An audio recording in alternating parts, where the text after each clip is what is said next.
पंढरीनाथ महाराज की जय। माऊली ज्ञानेश्वर महाराज की जय। सद्गुरुनाथ महाराज की जय। सब संतन की जय। बोलना का तिकडे? आज कार्तिकी एकादशी, वर्षातून आषाढी कार्तिकी भक्तजने येते, साधूजन येते, आहे का नाही? त्याच्यामुळे एक एकादशी होऊन गेली. आता ही कार्तिकी एकादशी म्हणजे मोठी एकादशी आहे. या एकादशीच्या निमित्तानं आपला सत्संग ठरलेला आहे. फराळचं वगैरे सर्वांचं झालेलं आहे, काही प्रश्नच नाही.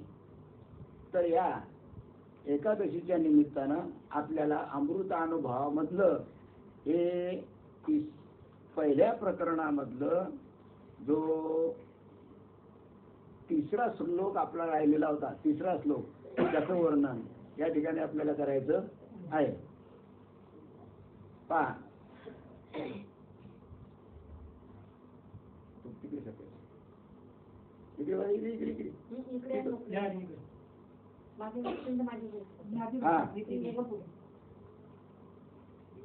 आता गुरु कृपेने ज्ञान झाल्यानंतर याचा अनुभव सर्वांना आहे का नाही?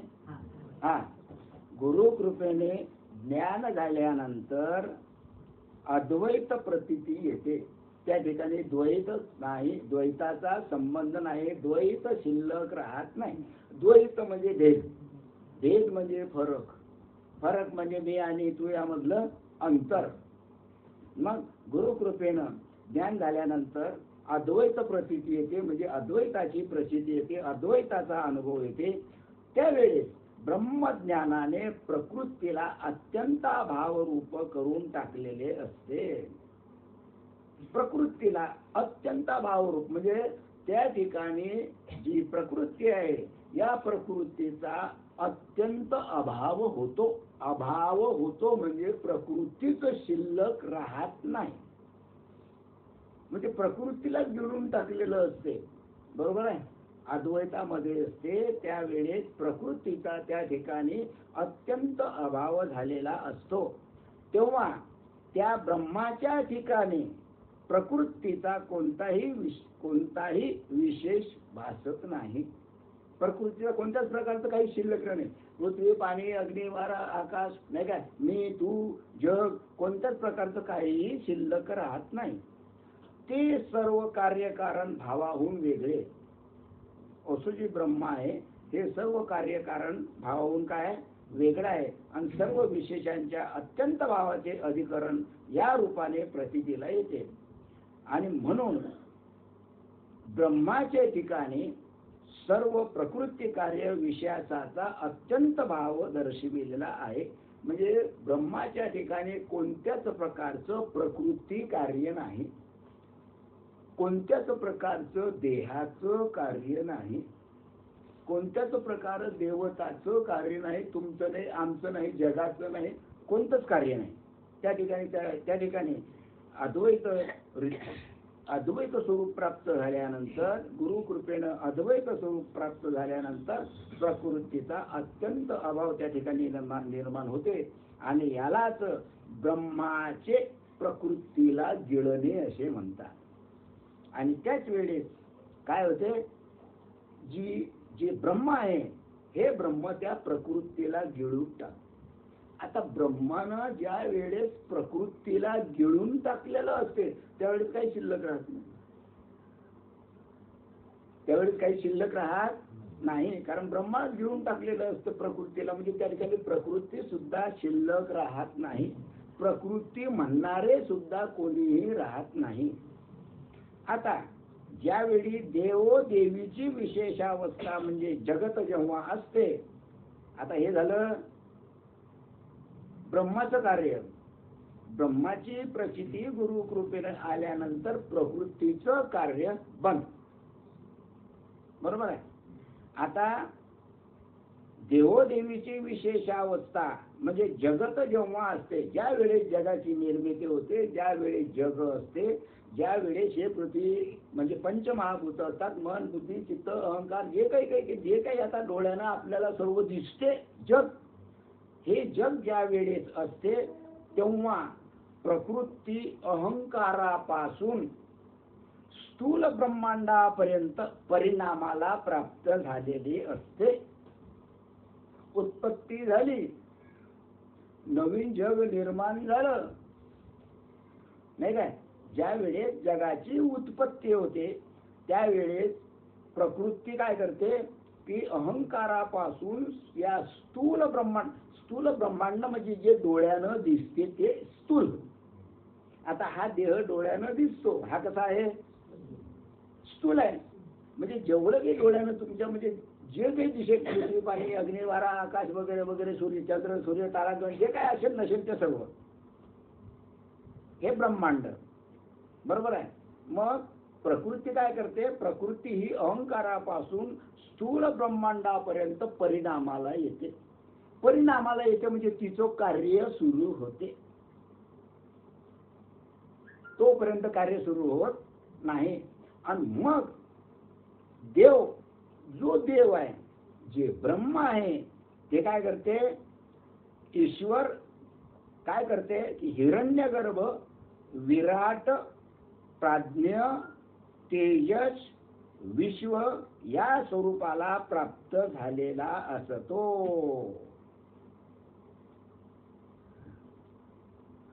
पुन्हा लक्षात घ्या, जरा विषय अतिशय कठीण आहे.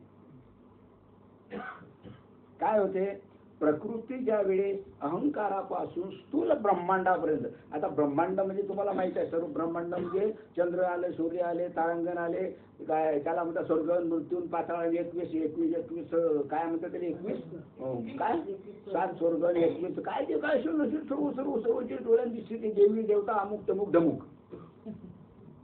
बरोबर आहे, सर्व आलं तिच्यात. मग प्रकृती काय करते, अहंकारापासून स्थूल ब्रह्मांडापर्यंत परिणामाला प्राप्त होते, म्हणजे तिचं कार्य सुरू होते. आणि कार्य सुरू प्राप्त झालेलं असते, कार्य सुरू होते.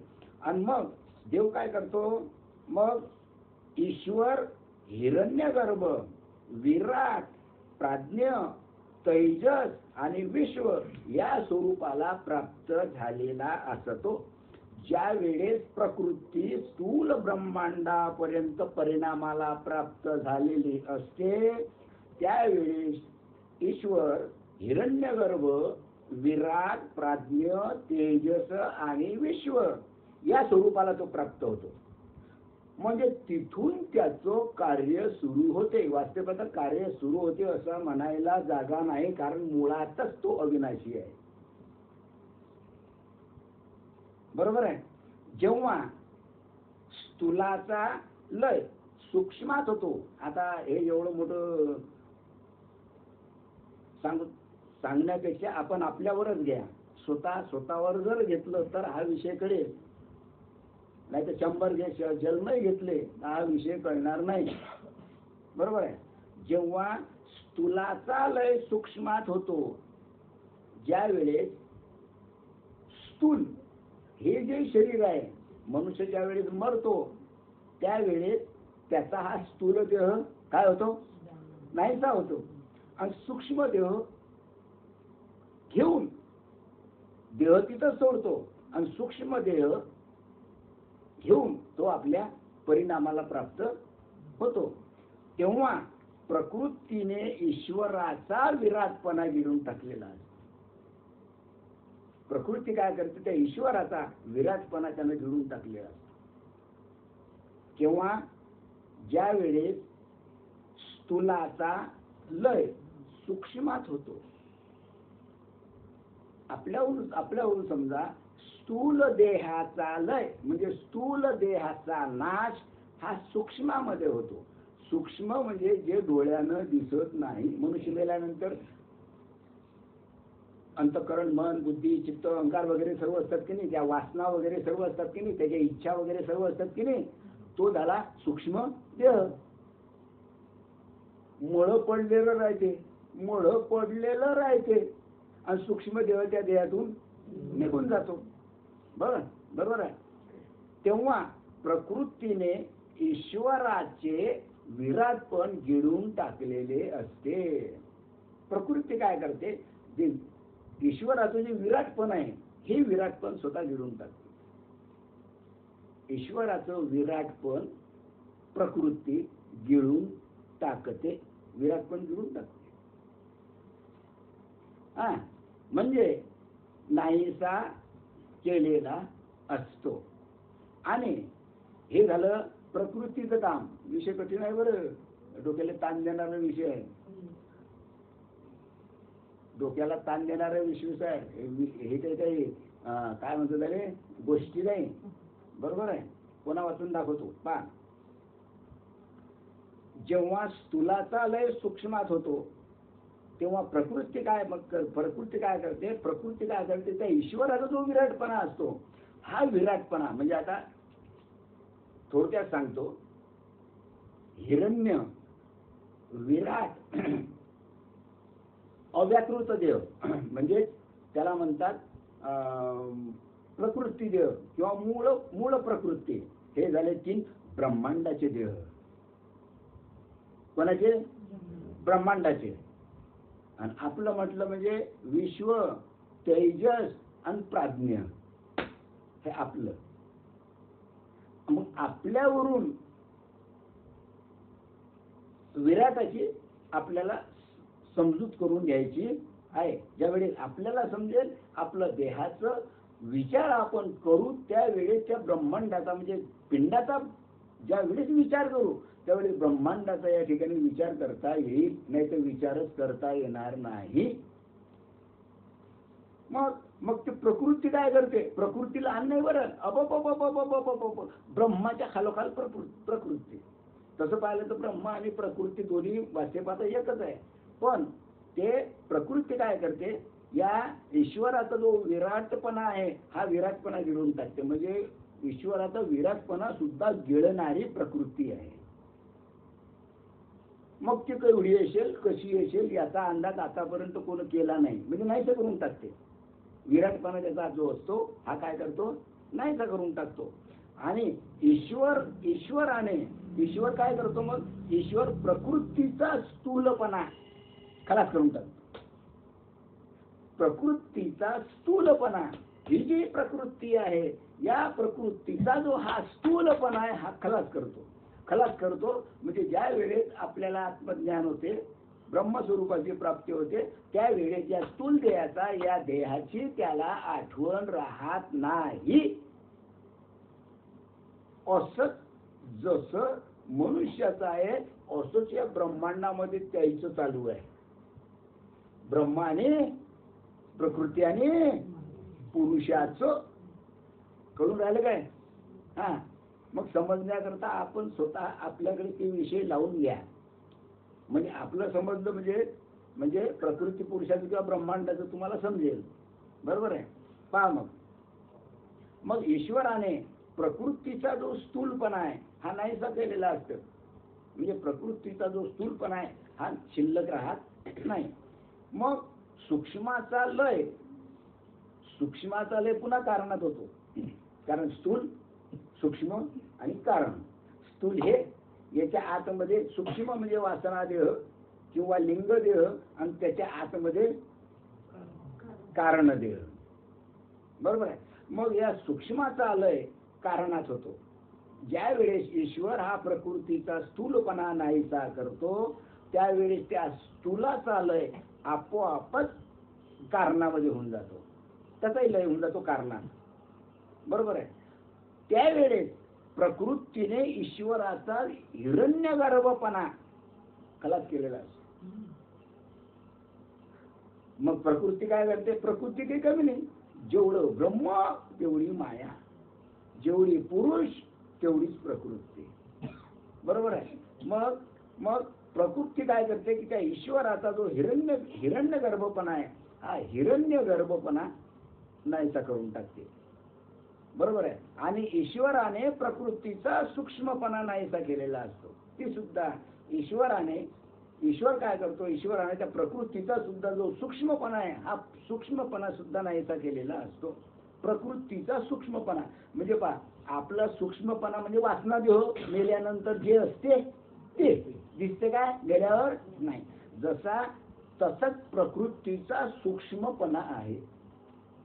मी तुम्हाला काय सांगितलं, जे पिंडात तेच ब्रह्मांडात. याच्यावरून तुम्हाला विषय कळेल, नाही तर विषय अखेरपर्यंत कळणार नाही, बरोबर आहे. मग ईश्वर काय करतो की ईश्वराने प्रकृतीचा जो सूक्ष्मपणा आहे हा सूक्ष्मपणा खलास करून टाकलेला असते, नाहीसा करून, म्हणजे सूक्ष्मपणाच राहत नाही. आणि सूक्ष्माचा कारणामध्ये जेव्हा लय होतो, ज्या वेळेस सूक्ष्माचा कारणात जेव्हा लय होतो तेव्हा ईश्वराचे जे कर्तृत्व जे आहे हे कर्तृत्व प्रकृती काय करते? गिळून टाकते. ईश्वराचं कर्तृत्व प्रकृती, ईश्वराचं कर्तृत्व जर प्रकृतीनं गिळून टाकलं तर काय शिल्लक राहील? ईश्वराचं कर्तृत्व जर प्रकृतीनं गिळून टाकलं तर कर्तृत्वाचा काही सुखीचा संबंध राहणार नाही. आणि ईश्वर प्रकृतीचे उपादानत्व गिळून टाकते. ईश्वर उपादानत्व म्हणजे दोघेही सामान्य स्वरूपात शिल्लक राहतात, दोघेही सामान्य राहतात. म्हणजे या ठिकाणी जेवढी प्रकृती तेवढाच पुरुष, जेवढी ब्रह्म तेवढीच माया. आतापर्यंत आता जे सांगितलेलं आहे हे सांगितलेलं आहे प्रकृती आणि पुरुषाचं. म्हणजे हिरण्य पहिले विराट, मग हिरण्य आणि अव्याकृत किंवा त्याचे मूळ माया का म्हणाल तुम्ही, हे झाले ब्रह्मांडाचे, बरोबर आहे. बरं, आता उत्पत्ती कालामध्ये काय होते की प्रकृती ईश्वराचे कर्तृत्व. जेव्हा सृष्टी निर्माण होते, जेव्हा उत्पत्ती काल सुरू होतो, जेव्हा हे जग निर्माण होते म्हणजेच उत्पत्ती काल होतो, त्या उत्पत्ती कालामध्ये प्रकृती ईश्वराचं जे कर्तृत्व आहे हे कर्तृत्व हिरण्यगर्भपणा आणि विराटपणा आवडीने व द्वैत निर्माण करण्याच्या इच्छेने काय करते? ओकून टाकते की मी आता एकटाच राहून काय करू, मग आता उत्पत्ती करायची. मग उत्पत्ती केल्यानंतर ईश्वराचं जे कर्तृत्व, जे हिरण्यगर्भपणा आहे, जो विराटपणा आहे, हा विराटपणा आपोआपच त्याच्यामध्ये द्वैत निर्माण होते. द्वैत निर्माण होण्याच्या इच्छेनं ते ओकून टाकते. कोण ओकून टाकते? अरे समजलं नाही? प्रकृती ईश्वराचे कर्तृत्व. कारण प्रकृती शिवाय कर्तृत्व आहे काय? प्रकृती असली तर हात पाय हलवाल की नाही तुम्ही? प्रकृती असं जाणं येणं कराल की नाही? प्रकृती असली म्हणजे जग पाहाल की नाही तुम्ही? म्हणजे जे काही तुम्ही काम करता, जे काही तुम्ही जन्माला मरेपर्यंत करतात, हे सगळं कार्य कोणाचं? प्रकृतीचं. हालचाल, बरोबर आहे. वास्तवाचा करणारा आत्मा असतो, पण तो आहे म्हणून प्रकृती कार्य करते. आता एवढं समजलं. आता पहा, उत्पत्ती काळात ज्या वेळेस उत्पत्ती होते, जगाची उत्पत्ती होते, त्यावेळेस प्रकृती काय करते, पहा, प्रकृती आणि पुरुष अलग नाही बरं, ब्रह्म आणि माया अलग नाही, पण इथं दोन दाखवलेले आहे. हा, प्रकृती काय करते, ईश्वराचं जे कर्तृत्व आहे, कोणतं, हिरण्यगर्भपणा आणि विराटपणा, हा मोठ्या आवडीनं आणि द्वैत निर्माण करण्याकरता स्वतःच्या इच्छेनं गिळून टाकते. ईश्वराला सुद्धा गिळते प्रकृती. समजून राहिलं? हा हा.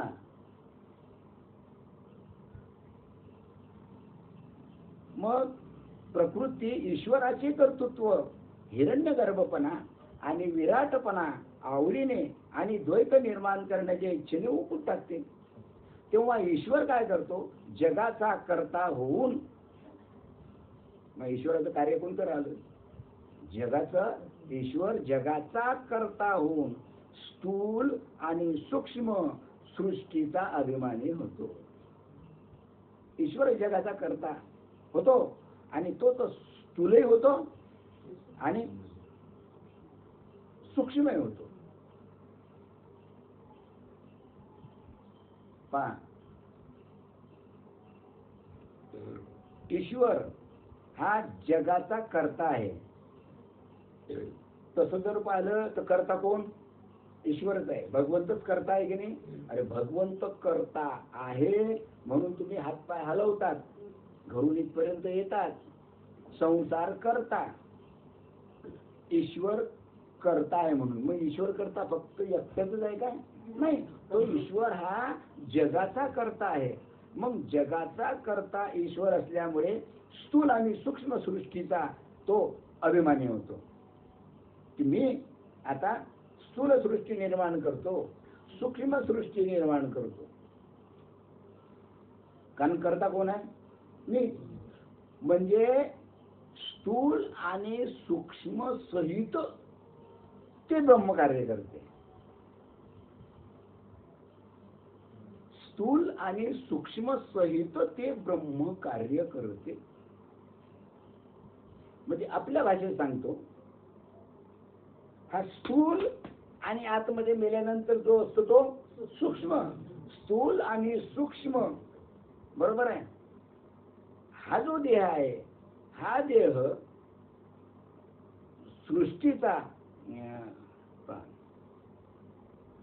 सृष्टीचा अभिमानी होतो. पण हा सृष्टीचा अभिमानी केव्हा होतो? ज्यावेळी तो जगाचा कर्ता होतो तेव्हा. कोण? आत्मा. आत्मा आत्मा आहे म्हणून स्थूल आणि सूक्ष्म सृष्टीचा तो अभिमानी होतो. म्हणजे त्याला ते गुण लागतात, स्थूलाचे आणि सूक्ष्माचे. वास्तविक पाहता त्याचा काहीही संबंध नाही. आणि ईश्वर प्रकृतीचे उपादानत्व ओकून टाकतो. प्रकृतीचं जे उपादानत्व आहे खलास का, तो ओकून टाकतो. तेव्हा ती प्रकृती स्थूल आणि सूक्ष्म रूपाने परिणामाला प्राप्त होते. त्यावेळेस ती प्रकृती स्थूल आणि सूक्ष्म रूपानं आपल्या कार्याला लागते. कोण? प्रकृती कार्याला लागते. पण ईश्वराशिवाय, ब्रह्माशिवाय नाही. ब्रह्म आहे म्हणून स्थूल आणि सूक्ष्म रूपानं परिणामाला प्राप्त होते, म्हणजे कार्याला लागते. बरोबर आहे. अशा रीतीने एकमेकाचे गिळणे आणि ओकणे चालूच असते. एक गिळतो, एक ओकतो, एक गिळतो, एक ओकतो. गिळणं आणि ओकणं हे तर सुरूच असते. हे समष्टीचं स्वरूप आहे. लक्षात ठेवा, समष्टीचं स्वरूप आहे. समष्टीच्या स्वरूप, आतापर्यंत मी जे बोललो हे समष्टीच्या स्वरूपाविषयी बोललो, वेष्टीच्या विषयी नाही. समजण्याकरता वेष्टी म्हणजे देह, आणि हे समष्टी. समष्टी म्हणजे ब्रह्म आणि माया. म्हणजे जसं हे कार्य सुरू आहे तसंच ब्रह्म आणि मायेचं कार्य या ब्रह्मांडामध्ये सुरू आहे. हे समष्टीचं कार्य झालं. ओकणे आणि गिळणे नाही काय, ब्रह्म आणि माया एकमेकाला गिळतात आणि ओकतात, हे समष्टीचं कार्य आहे. आता वेष्टीचं कार्य, वेष्टी स्वरूपाने जेव्हा देव प्राज्ञ तैजस आणि विश्व होते, पहा देव स्वतः प्राज्ञ होतो, तैजस होतो, विश्व होतो. कोण? देव. आपण त्याला ब्रह्म म्हणतो. विश्व होतो, तैजस होतो आणि प्राज्ञ होतो. कोण होतो? स्वतः देव म्हणजे आत्मा. आता इथे ज्या ठिकाणी प्राज्ञ तैजस आणि विश्व आहे म्हणून या ठिकाणी तुम्ही आत्मा हा शब्द लावा. ब्रह्म किंवा परमात्मा हा शब्द लावू नका. ब्रह्म आणि परमात्मा हा शब्दाचा विषय आता होऊन गेला. आता ते झालं समष्टीचं कार्य. आता वेष्टीचं कार्य. देव प्राज्ञ तेजस आणि विश्व होतो. आणि प्रकृती सुषुप्त, स्वप्न आणि जागृती या स्वरूपाने परिणामाला प्राप्त होते. म्हणजे आत्मा तीनही अवस्थेमध्ये जागृत असतो. आत्मा तीनही अवस्थेमध्ये जागृत असतो. म्हणजे बालपण असलं तरी आत्मा आहे, तरुण झाला तरी आत्मा आहे, म्हातारा झाला तरी आत्मा आहे. तीन अवस्था जरी त्याला प्राप्त झाल्या तरी आत्मा मात्र एकच. आणि आत्मा हा सर्वांचा एकच आहे. बरोबर आहे. हा, तर तो आत्मा काय प्राज्ञ तैजस आणि विश्व होतो. आणि प्रकृती काय होते? सुसुप्ती, स्वप्न आणि जागृती या रूपाने परिणामाला प्राप्त होते. जेव्हा ही देवोदेवीचे आवडीने एकमेकात गिळणे आणि ओकणे चालूच असते. स्वप्नावस्थेमध्ये प्रकृतीने विश्व चैतन्याचा विश्वपणा नाहीसा करून स्वप्न दाखवलेले असते. मग विश्व कशाला म्हणतात? पण आपल्याला स्वप्न पडते. स्वप्नाच्या अवस्थेमध्ये प्रकृती काय करते?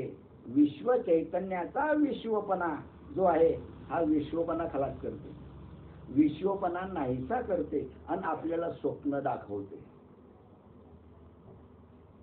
विश्वपणा नाहीसा झाला. विश्व म्हणजे काय?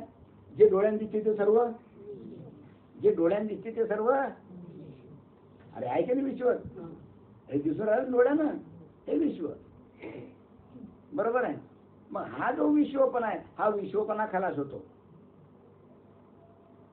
म्हणजे मनुष्य ज्या वेळेस झोपतो त्यावेळेस त्याला काय पडते? स्वप्न पडतो. स्वप्न पडते. बरोबर आहे. स्वप्न पडल्यानंतर त्याच्या ठिकाणी जागृतावस्थेमध्ये जे जे कार्य होते ते कार्य त्याच्या स्वप्नामध्ये येते. बरोबर आहे. कारण त्या विश्व चैतन्याचा विश्वपणा नाहीसा होऊन जातो. तिथं विश्वपणच राहत नाही. तिथं कोणत्याच प्रकारची हालचाल किंवा परिणाम राहत नाही. तिथं फक्त स्वप्नच राहिलेलं असते. बरोबर आहे. हे कोणाचं काम? विश्वपणाचं. सांगितलेलं आहे विश्व, तैजस आणि प्राज्ञ. वेष्टीचे, वेष्टी समष्टी नाही काय? वेष्टी. विश्व, तैजस आणि प्राज्ञ. तर या सुसुप्तावस्थेमध्ये काय होते आपल्या स्वप्नावस्थामध्ये काय होते की विश्व चैतन्याचा जो विश्वपणा आहे म्हणजे जागृतावस्था आहे, ही जागृतावस्था नाहीशी होते आणि त्या ठिकाणी मनुष्याला स्वप्न पडते. दिवसभर तुम्ही जे जे काय केलं असेल त्याचा परिणाम मनावर होतो आणि तेच मन स्वप्नामध्ये, तेच मन आपलं स्वप्न बनते, तेच आपणच आपलं स्वप्न आपणच पाहतो. कारण कारण स्वप्न दाखविलेले असते व तैजस चैतन्याने प्रकृतीचा जागृतपणा गिळून स्वप्न पाहिलेले असते. अशा प्रकारे तैजस चैतन्य यानं प्रकृतीचा जो जागृतपणा आहे, प्रकृतीचा जागृतपणा आहे हा गिळून टाकलेला असतो आणि त्यानं स्वप्न पाहिजे. म्हणजे त्या ठिकाणी तैजस चैतन्य यानं काय केलं की प्रकृतीचा जो जागृतपणा आहे म्हणजे जागृतपणा जे जागृत अवस्था आहे ही जागृत अवस्था नाहीशी केलेली आहे म्हणून त्याला स्वप्न पडतात. पहा आता हीच जर भाषा तुम्ही एखादी भागवतामध्ये पाहिली तर सरळ आणि सोपी वाटेल आणि अमृतानुभवाच्या भाषेत जर पाहिलं तर किटकिट डोकं उठून जाईल. बरोबर आहे. म्हणून याच्याकरता पहिले लहान ग्रंथ वाचा, म्हणजे लहान नाही पहिले एकनाथी भागवत, त्याच्यानंतर ज्ञानेश्वरी आणि त्याच्यानंतर मग अमृतानुभव. पण आता आपलं अमृतानुभव सुरू आहे, मग आता चालल्या निकलोशे लाभ, जेवढं भेटलं तेवढं भेटलं. पुन्हा पहा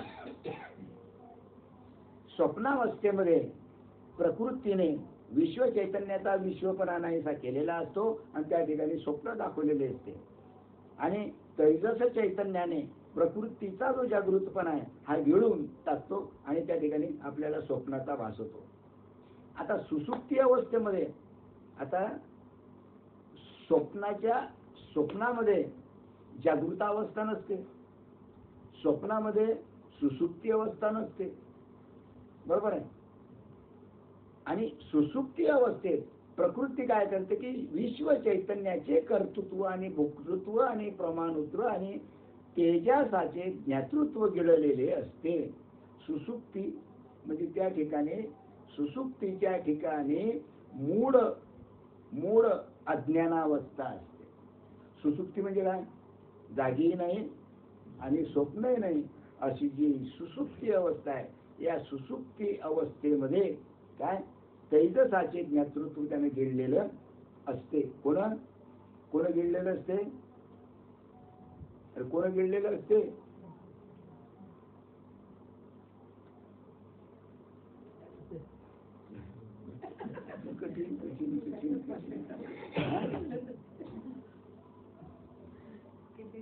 कारण त्या ठिकाणी जागृतावस्थाही नाही आणि स्वप्नावस्था सुद्धा नाही. त्या ठिकाणी सुसुप्ती अवस्था असते आणि या सुसुप्ती अवस्थेमध्ये मूढ अज्ञान असते. त्या ठिकाणी मी जागी आहे का मला स्वप्न पडलं हे सुद्धा समजत नाही, मी इथं आहे का नाही आहे हे सुद्धा समजत नाही. तरी त्या ठिकाणी आत्मा हा असतोच. जर सुसुप्तावस्थेमध्ये जर आत्मा नसता म्हणजे जागृती नाही स्वप्नही नाही, सुसुप्तावस्थेत म्हणजे मी कुठं झोपलो हे समजत नाही, नाही काय. मग सुसुप्तावस्थेत जर आत्मा नसता तर काय झालं असतं? दम चाललं म्हणत आहे का नाही.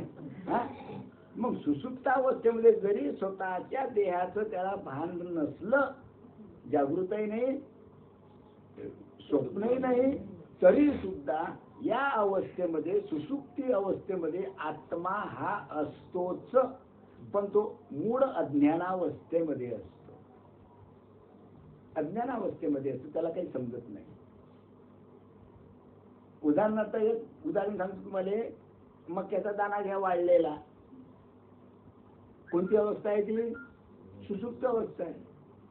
सुसुप्ती अवस्था आहे.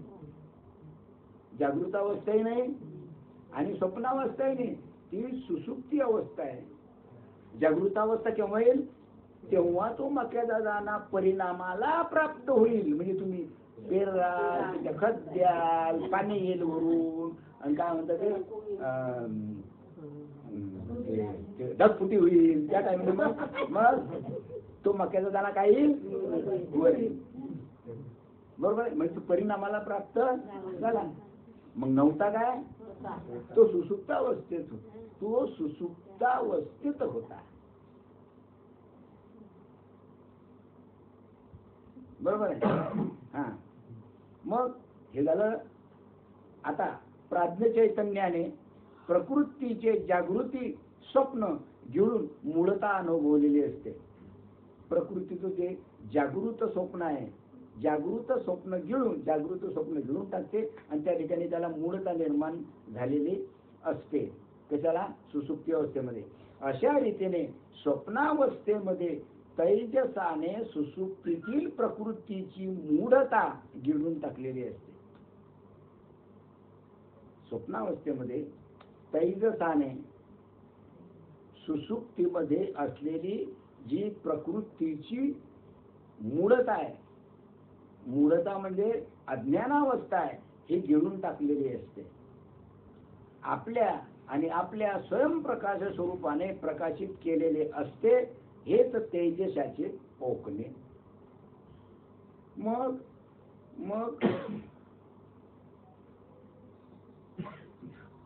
सुसुप्ती अवस्थेमध्ये आत्मा असतो की नाही? असतो.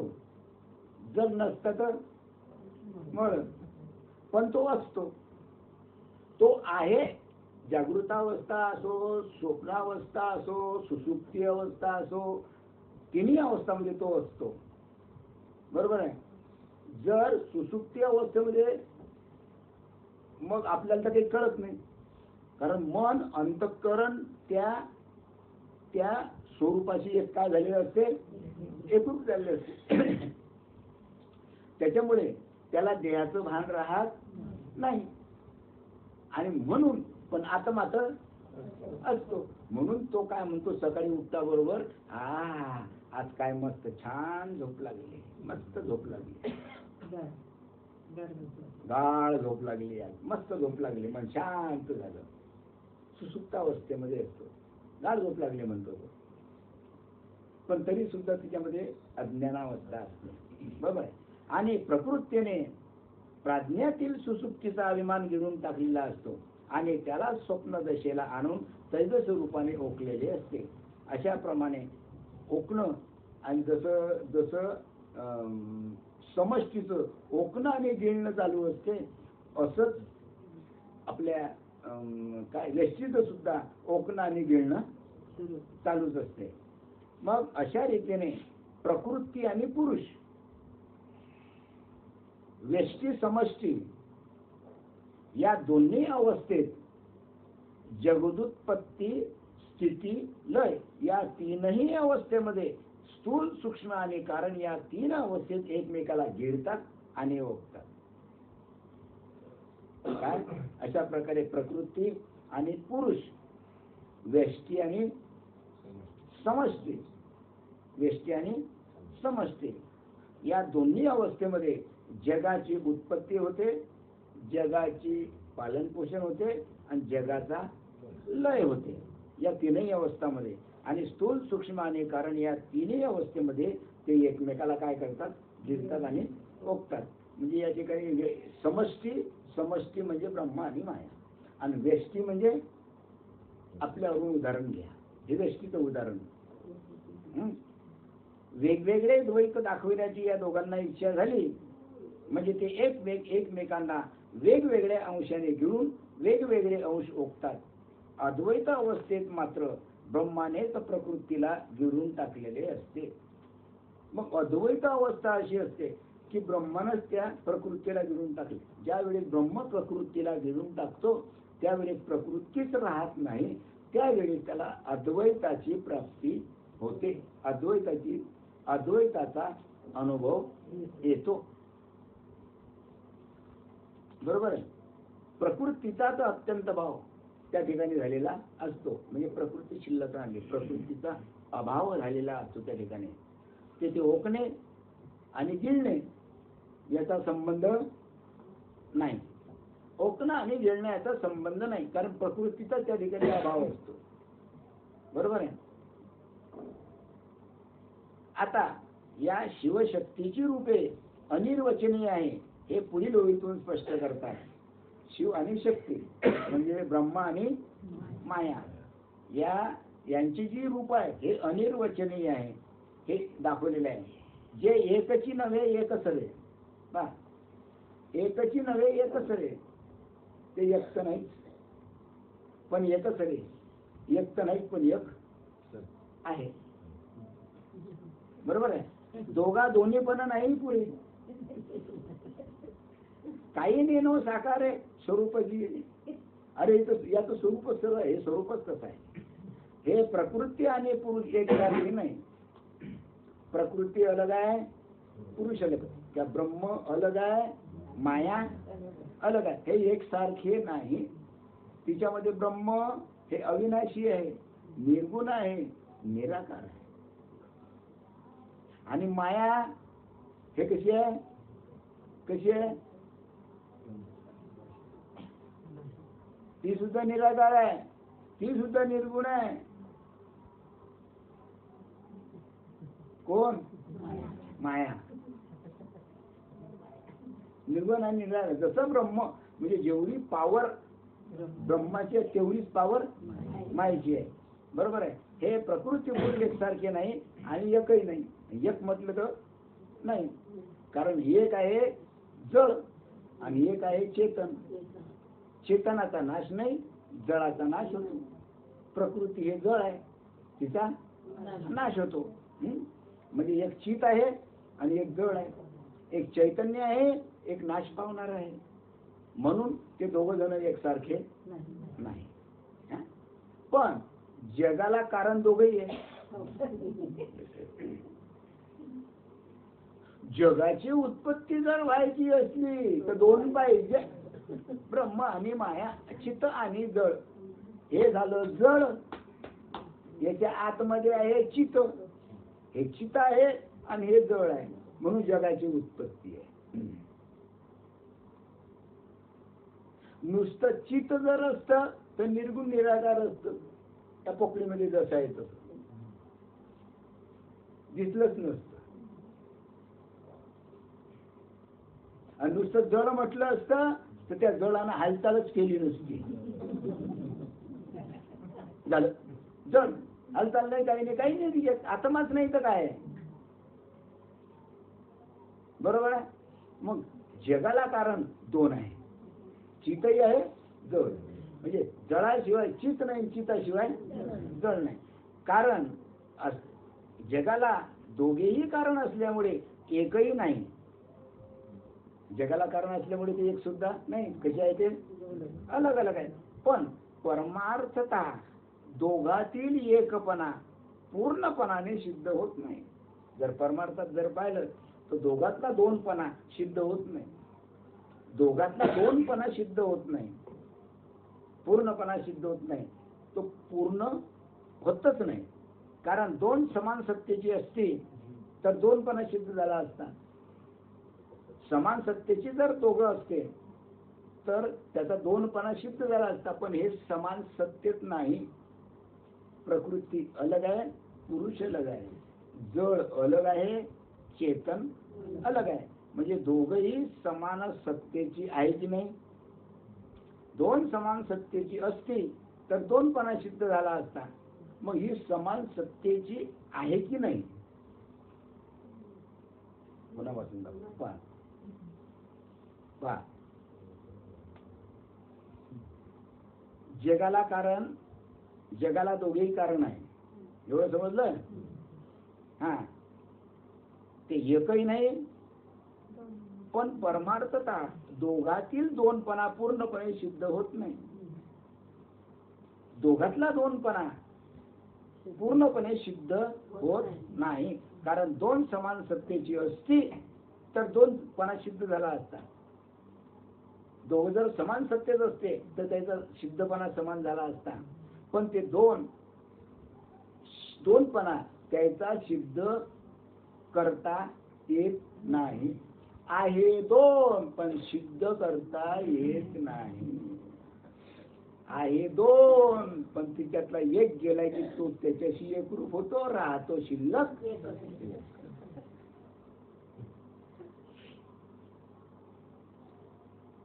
समजून राहिली भाषा? हा. पण एक आहे पारमार्थिक आणि दुसरी आहे प्रतिभाषिक. समान सत्तेतलं नाही. एक पारमार्थिक आहे, आत्मा झाला पारमार्थिक, आणि दुसरा झाला प्रतिभाषिक. प्रतिभाषिक म्हणजे आपलं तोंड आपण आरशात पहा, इकडून हे वेकडं वाकडं तोंड केलं की आरशात वेकडं वाकडं तोंड आहे का नाही? हा, म्हणजे ती झाली प्रतिभाषिक आणि हे झालं पारमार्थिक. खरं खरं पारमार्थिक आणि खोटं खोटं प्रतिभाषिक. एक आहे पारमार्थिक, दुसरा आहे प्रतिभाषिक. त्यामुळे दोनपणा सिद्ध होत नाही. आहे का दोन? मग दिसता किती? एक हे थोबाळ, एक झाले, आरसा फोडून टाकला, राहिला किती? मग आहे दोन पण खरं खरं सिद्ध करता येते काय? नाही. असे असूनही दोघांचा अनिर्वचनीय संबंध आहे.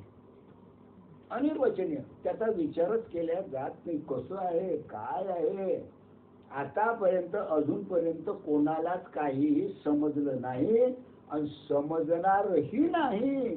किती युग होतील, महायुग होतील, प्रलय महाप्रलय होतील, तरी हे दोघेचे दोघच, आणि त्या दोघांतून मी एक गेला तर शिल्लक एकच. कारण दोघांचा संबंध अनिर्वचनीय आहे. तो शब्दानं कधीच सांगता येणार नाही. कारण हे दोघं साकार स्वरूपाने कसे प्रकट झाले ते आतापर्यंत कोणालाच माहिती. अरे साकार रूपानं कसे प्रकट झाले आतापर्यंत कोणालाच माहित नाही ना. प्रकट तर झाले, दिसून तर राहिले, हे साकार रूप आहे. त्या ब्रह्माचं आत्म्याचं काय आहे? साकार रूप आहे की नाही? नाक आहे, डोळे आहे, हात आहे, पाय आहे, कोणी उंदर बांधले आहे, कोणी पाच आहे, हे साकार रूप आहे. आत्मा थोबाडे पण आहे मात्र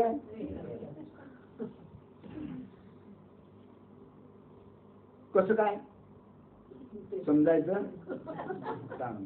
आतापर्यंत कोणाला समजलं नाही. हे काय सोंग सुरू आहे ते भाजी गम्मा आणि मायाचे. हो बाबा, हे आतापर्यंत कधीच कोणाला समजलं नाही, कधी समजणारही नाही. म्हणून त्याच तोच जाणे, काही घेणं देणं नाही. आपलं फक्त आपलं जे आहे तेवढं करत राहायचं आणि चालू ठेवायचं. जे दनादन नामस्मरण बरं.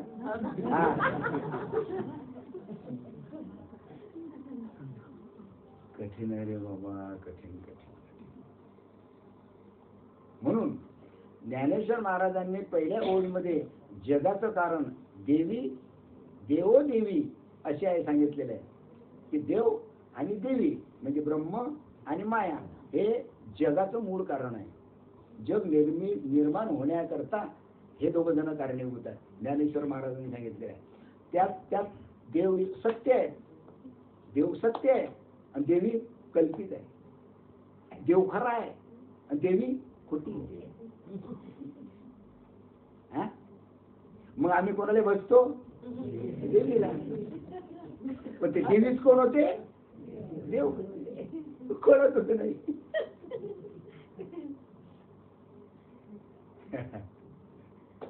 कठीण रे बाबा, कठीण कठीण कठीण.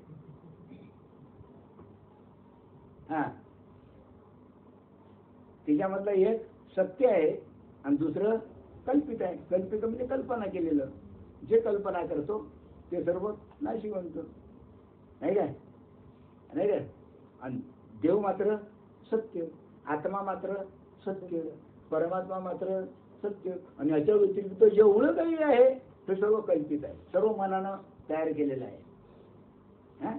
आता तिसऱ्या व्यवहारात तिसऱ्या ओळीत सांगितलेलं आहे व्यवहार्य आणि अव्यवहार्य अशा दोन अवस्था सांगितलेल्या आहेत. एक व्यवहार्य दशा, एक अव्यवहार्य दशा. अव्यवहार्य म्हणजे आत्मा. आत्म्याच्या ठिकाणी कोणत्याच प्रकारचा व्यवहार नाही. असा आहे का आत्म्याने व्यवहार केला? असा आहे का आत्म्याने व्यवहार केला? बोला ना. मेला आता. हा पहा कसा व्यवहार करून राहिला. येते जाते इकडे जाते तिकडे जाते वर जाते. ऐकाय कसं म्हणजे आत्मा कसा आहे? अव्यवहार्य. आत्म्याच्या ठिकाणी व्यवहार नाही. पण जो व्यवहार होतो तो आत्म्यामुळे होतो.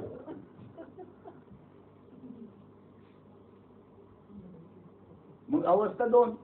एक अव्यवहार्य, दुसरं व्यवहार्य. मग आत्मा अव्यवहार्य आहे, देह व्यवहार्य आहे. म्हणजे देह आहे म्हणून हालचाल. ठेवा, देह आहे म्हणून मी हात असा करून राहिलो आहे का नाही? व्यवहार झाला की नाही? झाला की नाही? पाहून राहिलो तुमच्याकडे व्यवहार झाला की नाही? पण कशामुळे? आत्म्यामुळे. तो आत्मा झाला अव्यवहार्य आणि देह झाला व्यवहार्य. ह्या दोनच अवस्था आहे. याच्या व्यतिरिक्त तिसरी अवस्था नाही. आता या चौथ्या ओळीमध्ये स्वरूप सांगतात. किती कशी आहे? काय ही कशी आहे? तर सत नाही, खरी नाही, असत नाही, खोटी नाही. आहे काय? ती कशी आहे? सत नाही म्हणजे खरी नाही, असत नाही म्हणजे खोटी नाही, आणि सत असत ही नाही. भिन्न नाही, अभिन्न नाही, भिन्न अभिन्नही नाही. बरोबर आहे. सावयव नाही, निरवयवही नाही, आणि सावयव निरवयवही नाही. अशा 9 कक्षेत न बसणारी ही देवी आहे. कल्पित देवी, प्रतिभाषिक कल्पित अशी देवी आहे. म्हणून या देवीचे गुणगान आम्ही नवरात्रात गातो.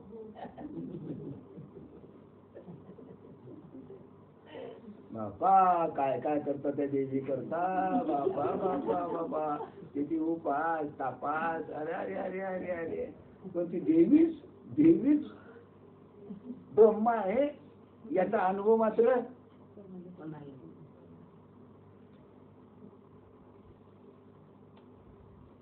अर्थात ती कशी आहे? मग जळ आहे. जळ कशी आहे देवी? जळ आहे. कोणताच व्यवहार नाही ना. सद्बी नाही म्हणता येत, असद्बी नाही म्हणता येत, सावयवी निरवयवी नाही म्हणता येत, आहे भिन्नही म्हणता येत नाही, अभिन्नही म्हणता येत नाही. काही म्हणजे ती जळ आहे. जळ कशी? ते नाही कसं आहे? जळ टाकला पडला खाली. ते फिरायला म्हटलं इकडे ये इकडे ये. बेस किचन बसेल का तो? बसेल का तो? कसा आहे तो? कसा आहे? जळ आहे. तत्ताच पडेल रेन. फक्त आम्ही भामट्यासारखे पाहूया बहिणाकडे. बरं ते काही कळणार आहे का त्याला? काही व्हायला दुःख होऊन राहिलं का काय काय हरपला तर काही कळते का त्याला? काही दुःख होते? दुःख कोणाला होते? त्याला काही घेणं नाही. जळ आहे ते. मग तशी ही माया कशी आहे? जळ आहे. आणि हा सत्य आहे. हा म्हणजे परमात्मा, हा म्हणजे ब्रह्म, हा म्हणजे आत्मा. सत्य आहे. तो एकटाच फक्त सत्य आहे. आणि तो सर्वांच्या मध्ये किती आहे? एकच आहे. आणि तो सत्य आहे. आणि जो सत्य नाही तो हा मोठा झाला. पहा केवढा मोठा झाला. इकडे तिकडे तिकडे तिकडे. याचं नाव अलग, त्याचं नाव अलग, त्याचं नाव अलग, याचं शरीर अलग, त्याचं शरीर अलग. हे सर्व नाही शिवल. असत्य जळ.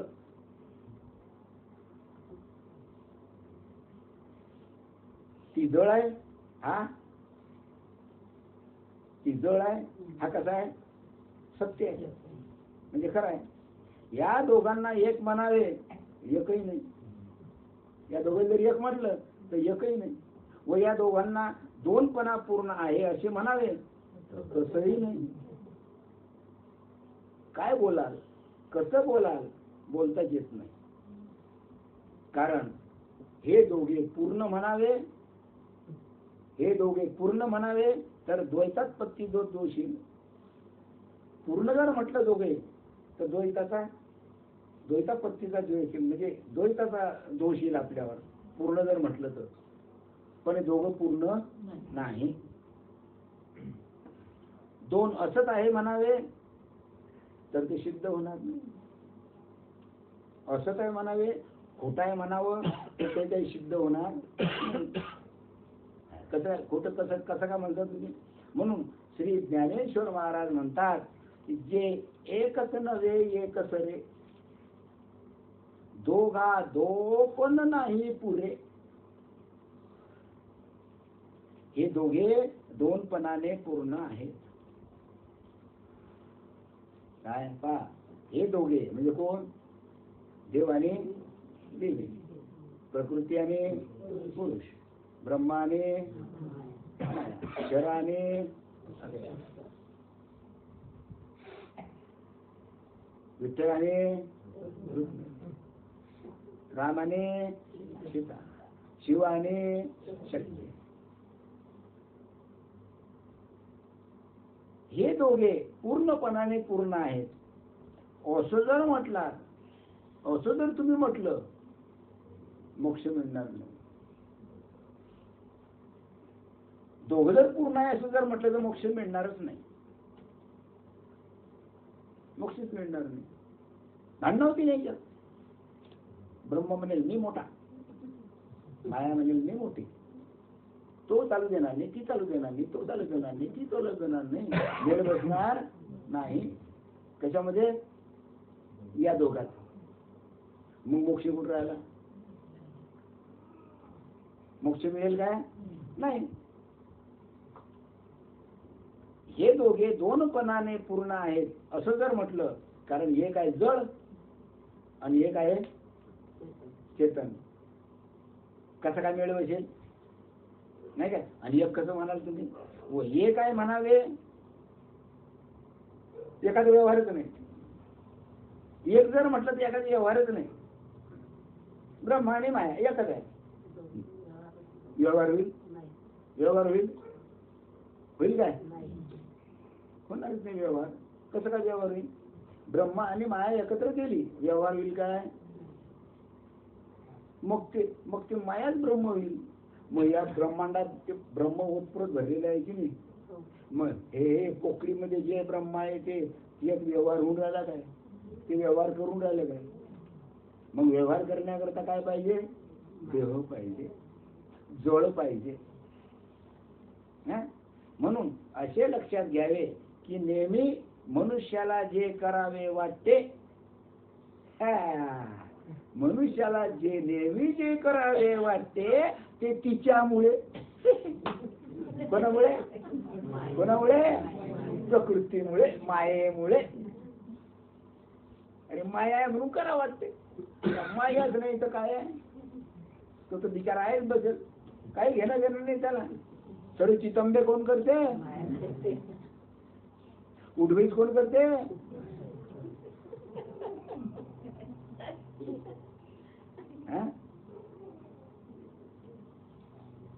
अरे व्यवहार कोण करते? तो मस्त आयता बसतो.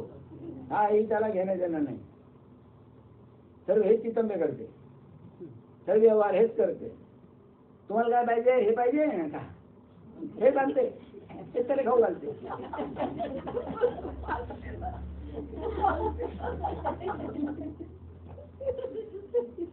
तो काहीच करत नाही. तो जसाच्या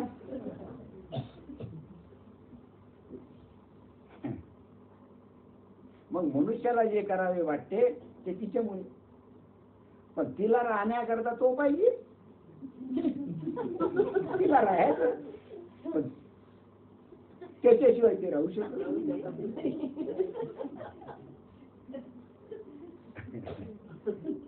आहे का नाही? तिला राहण्याकरता तो पाहिजे. अरे तो असला तर ती राहील, आणि तोच नसला तर ती राहील काय? मी कुठे राहू, तुम्ही तुला इथं राहू द्या. असं म्हणेल ते.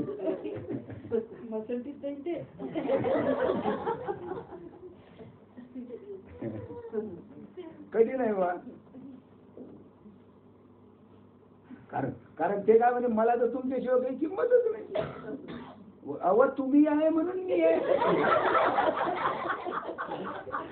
असं असं ती म्हणे. कोणाला म्हणे? त्याला म्हणे.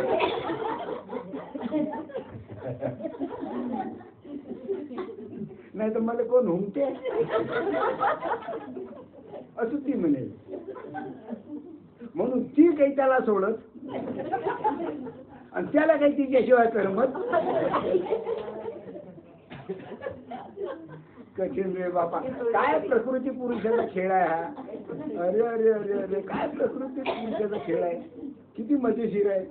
मग लोकांना पटत नाही, लोकांना आवडत नाही.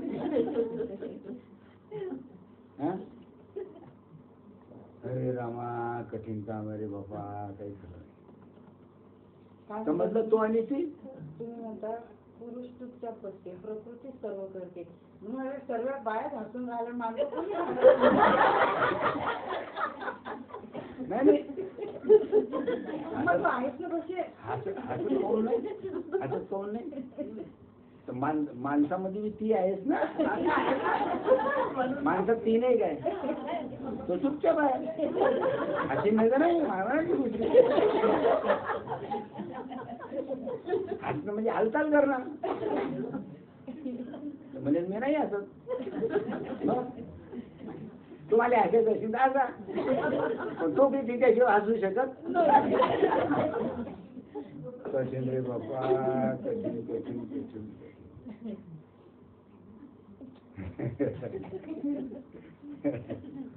बर ऐकून मजेशीर विषय.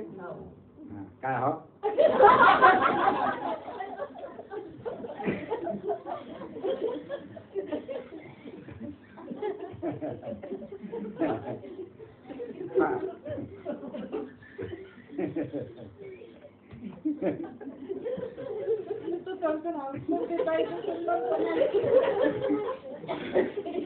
नंतर डोक्याच्यावरून चाललं जाते ते.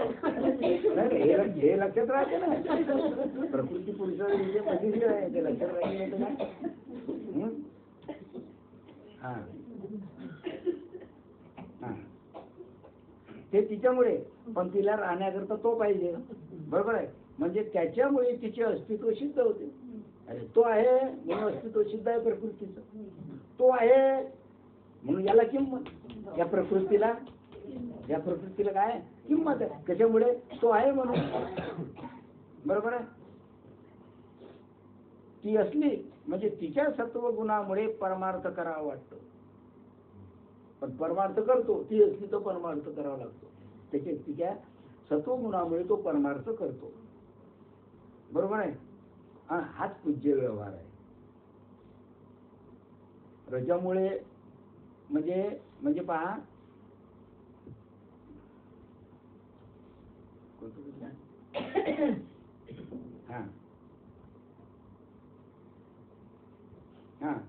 त्याच्यामुळे तिचे अस्तित्व सिद्ध होते. बरोबर आहे. जगदंपाती पूज्य व्यवहार सर्व तीच करते. पूज्य व्यवहार जे काही व्यवहार आहे. पूजापाती करणं, अमुक करणं, लोकांना शिव्या देणं, कपटे धंदे करणं, यशोताला द्वेष करणं, मारामाऱ्या करणं, काय काय काय काय करते. तीच करते. सर्व व्यवहार तीच करते. तो जसाच्या तसा. याचा अर्थ असा की ती असली म्हणजे तिच्या सत्व गुणामुळे तो परमार्थ करतो. ती आहे पण तिच्या सत्व गुणामुळे तो परमार्थ करतो. आणि तिच्या रजोगुणामुळे तो संसार करतो. आणि तिच्या तमोगुणामुळे तो नरकात जातो. अशी ती आहे.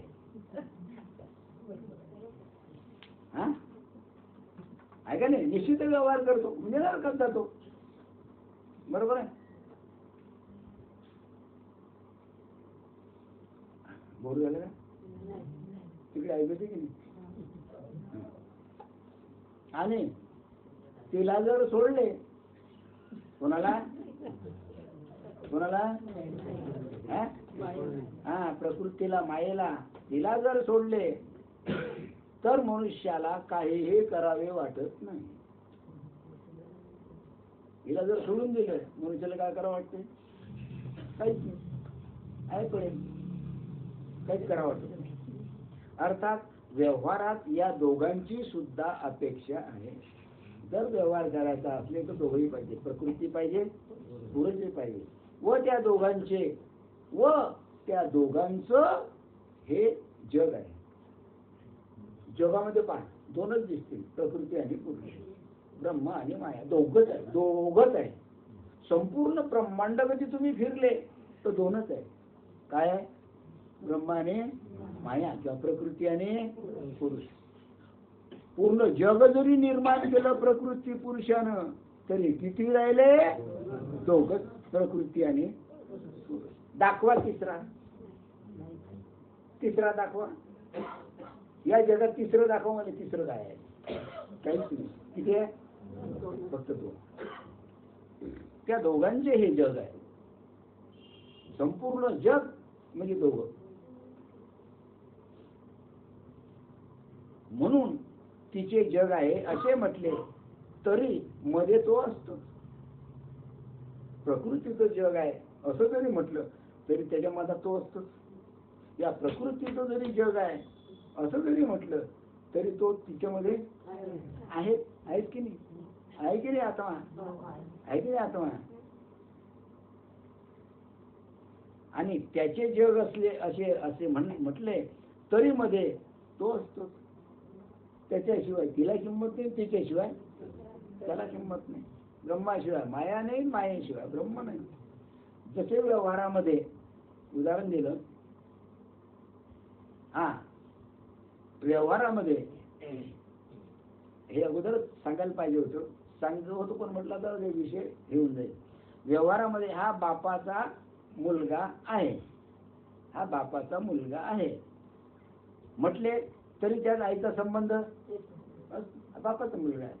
काय हा कोणाचा? हा बापाचा मुलगा. अरे हा बापाचा मुलगा आहे पण याला माया असेल ना? मायशिवाय आहे का तो? मायशिवाय झाला का तो?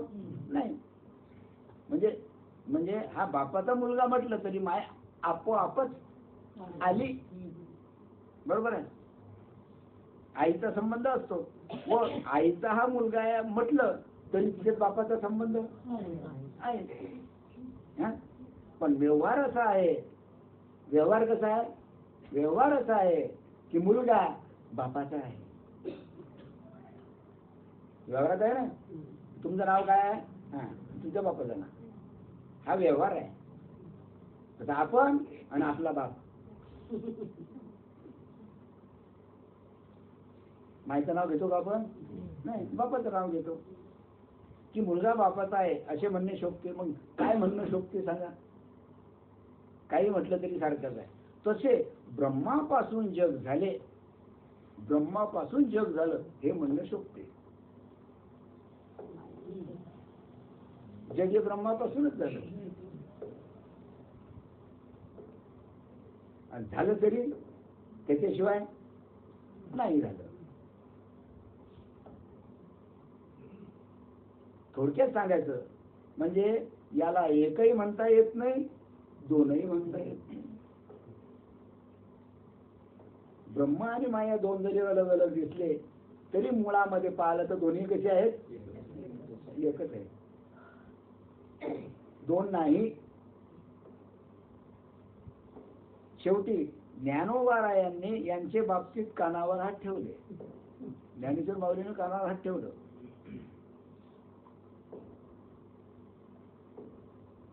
एकही म्हणता येत नाही, दोनही म्हणता येत नाही. एक म्हटलं तर मायेचा अपमान, बरोबर आहे. दोन म्हटलं तर जगाची उत्पत्ती दोघांशिवाय झाली नाही. मग एकही म्हणता येत नाही, दोनही म्हणता येत नाही. मग हा खरं एक आहे का दोन आहे? एक आहे का दोन आहे? बी तुम्ही जमिनीत पेरलं, बी जमिनीत पेरल्या, मुंगाचा दाणा जमिनीमध्ये पेरला, तो उगवला. उगवल्याने त्याला पाणी किती आले? दोन पानं आले. एक ब्रह्मा आणि माया. बरोबर झाले. मग चाललं वाढत वाढत वाढत वाढत लय मोठे लेकरं झाले. पण बरोबर आहे. ज्यावेळी एवढे मोठे लेकरं होतील त्यावेळेस खालचं जे आहे, खालचं मूळ आहे, त्याचं जे तो दाणा आहे तो शिल्लक राहते काय नाही. पण तो वच्चे कोणाचा, कोणापासून झाला तो, त्या ब्रह्मापासूनच झाला. एवढं मोठं झाड. भाषा करून राहिली ना. हा, मग एक म्हणता येत नाही, दोनही म्हणता येत नाही. मग ज्ञानेश्वर माऊलीने शेवटी कानावर हात ठेवले. काही नाही ना, काही सांगता येत नाही म्हणून शहाण्याने कानावर हात ठेवला. यावरून हे दोघे जरी साकार स्वरूपाने प्रगट झाले तरी दोघांचा संबंध अनिर्वचनीय आहे. संबंध आहे ते अनिर्वचनीय. तिथं बोलता येत नाही, बोलल्या जात नाही, शब्द शिल्लक राहत नाही. काय बोलताल, किती बोलाल, कसं बोलाल, काहीही समजत नाही.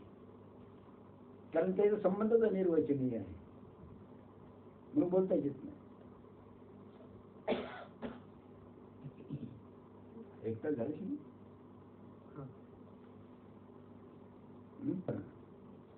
आज कशाच्या निमित्तानं, कार्तिकी एकादशीच्या निमित्तानं आपली पंढरपूरची वारी इथंच झाली. लोक पाहायला लागत असतील आणि आपण त्या प्रकृती पुरुषाचं गुणगान इथंच गाऊन राहिलो नाही काय. कारण पंढरपुरात सुद्धा भगवंताला आनंद होत असेल की पहा माझं इकडे काय सुरू आहे, माझ्याच गोष्टी सुरू आहे इकडे, आहे का नाही. बरं, माझ्या आहेत आहे रुक्माईचे सुरू आहे. रुक्माईच्या गोष्टी सुरू असल्या की भगवंत कटकट हसेल, आहे का नाही, आहे का नाही. हा, कारण दोघांचं एकमेकावर कसं विलक्षण प्रेम आहे. तर काय हरकत नाही. तर झालेली सेवा सद्गुरू श्रीपाद बाबा यांचे चरणी अर्पण करतो आणि माझे दोन शब्द संपवतो. पुंडलिक वरदे हरी विठ्ठल श्री ज्ञानदेव तुकाराम पंढरीनाथ महाराज की जय. माऊली ज्ञानेश्वर महाराज की जय. सच्चिदानंद सद्गुरू श्रीपाद बाबा की जय. सच्चिदानंद रामदास बाबा की जय. सब संतन की जय.